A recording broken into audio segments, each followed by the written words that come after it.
Modal KTP bisa bawa pulang motor. Ya, ini adalah hal yang umum kita lihat ketika ada pameran motor. Mau itu di mall, di event, atau bahkan di pinggir jalan yang motornya di atas mobil bak. Kasarnya, meleng dikit bisa beli motor, karena saking gampangnya. Tapi menariknya, kenyataannya tidak semudah itu. Walaupun memang benar, DP 0% itu memang ada dan cuma modal KTP kalian bisa bawa pulang motor, bahkan terkadang ada yang sampai bonus minyak goreng sampai sepeda. Tapi faktanya kalian masih harus melewati beberapa proses lagi untuk bisa membawa pulang motor tersebut. Yang mana proses ini cukup banyak, mulai dari screening, survei, sampai BI checking. Jika salah satu proses tersebut gagal, tentu aja proses kredit motor akan gagal juga. Menariknya, kalian gak perlu mikirin hal yang aneh-aneh jika kalian ingin membeli motor Honda. Karena apapun kondisi kalian akan tetap bisa membawa pulang motor Honda dengan mudah. Karena ada fakta menarik di sini. Kredit motor Honda itu jauh lebih gampang daripada produsen lainnya. Emang iya? Jawabannya iya. Namun kenapa bisa? Jawabannya adalah karena Honda benar-benar menguasai pasar dan memiliki seluruh jajaran perusahaan pendukung untuk mendukung penjualan motor Honda. Maksudnya gimana? Oke, kita akan bahas ekosistem bisnis dulu. Seperti yang semua kita tahu, Honda punya jaringan dealer dan leasing yang sangat luas.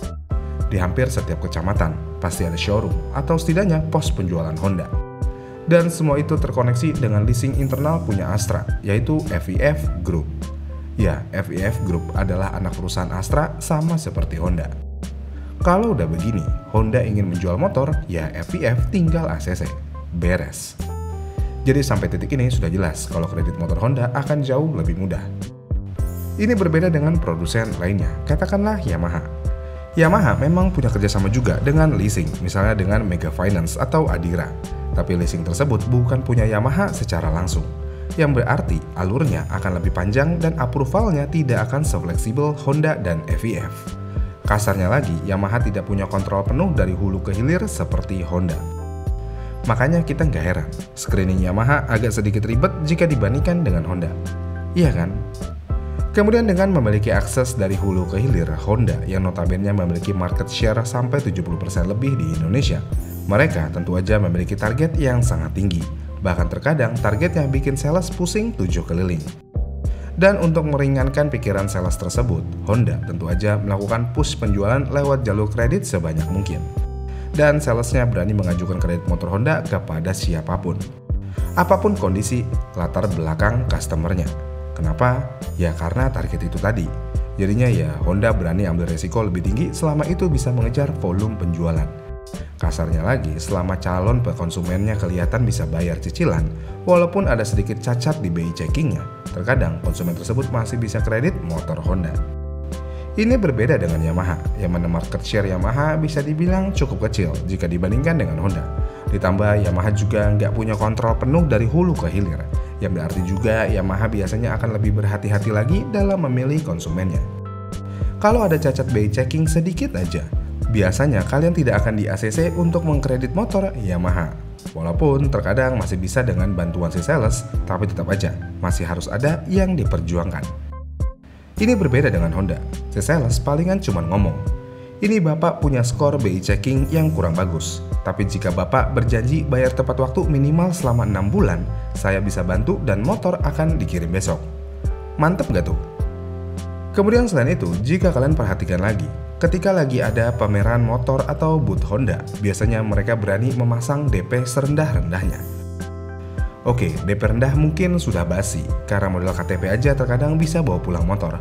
Tapi di pos penjualan Honda, terkadang kita bisa melihat ada promosi, cicilan bisa disesuaikan dengan kemampuan kita.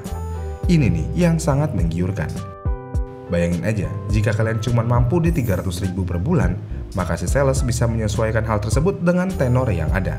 Walaupun Yamaha terkadang juga bisa melakukan hal ini, tapi sepengalaman saya pribadi jauh lebih fleksibel Honda.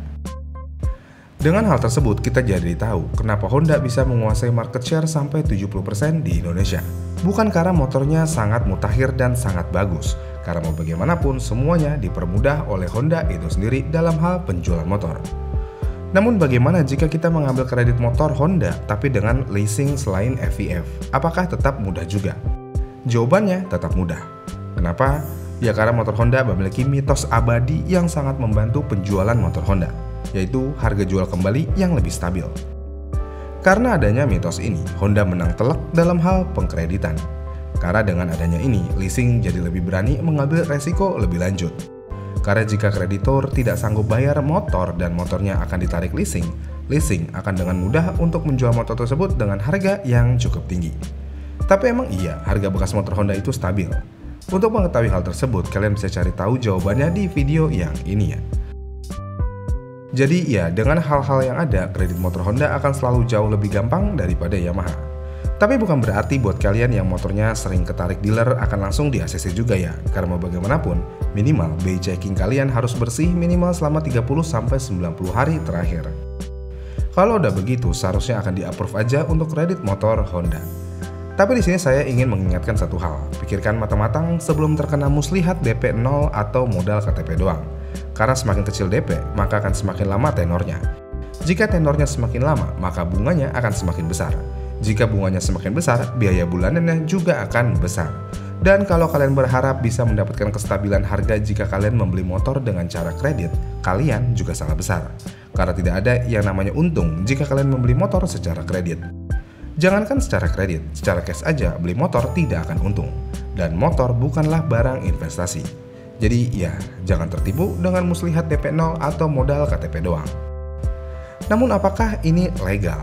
Tentu aja legal dan Honda tidak melakukan kesalahan dan pelanggaran apapun di sini. Karena ini semua murni strategi bisnis. Honda memilih bermain kuantitas dan memperkuat jaringan leasing internal. Tapi ada satu hal yang kita bisa ambil di sini. Honda bermain kuantitas. Ya, apakah produsen yang bermain kuantitas akan lebih baik? Spakbor miring, bahan plastik di mana-mana, rangka keropos dan lainnya. Ya, jika mementingkan kuantitas, inilah yang akan kalian dapatkan. Ya, kayak kalian beli nasi goreng aja. Jika dimasak satu porsi, tentu rasanya akan enak. Tapi jika lagi ramai dan si abang langsung masak 5 porsi, rasanya tidak akan seenak yang digoreng satu porsi. Iya kan? Jadi kesimpulannya, sebenarnya kredit motor di Indonesia itu sangat mudah. DP murah, cicilan yang bisa disesuaikan dengan budget. Jadi cicilan murah ini tidak terpatok dengan Honda aja, tapi hampir di semua produsen motor. Yang penting satu, riwayat BI checking kalian bersih. Kalau udah begini, mau ambil motor dari merek apapun pasti akan di ACC tanpa ribet ini dan itu. Iya kan? Tapi tetap kita harus mengakui, Honda masih jauh lebih mudah untuk di ACC buat orang yang pernah bermasalah dengan BI checking. Gimana nih menurut kalian? Sales Honda? Tolong komen di kolom komentar di bawah ya. Dan sampai jumpa di video selanjutnya.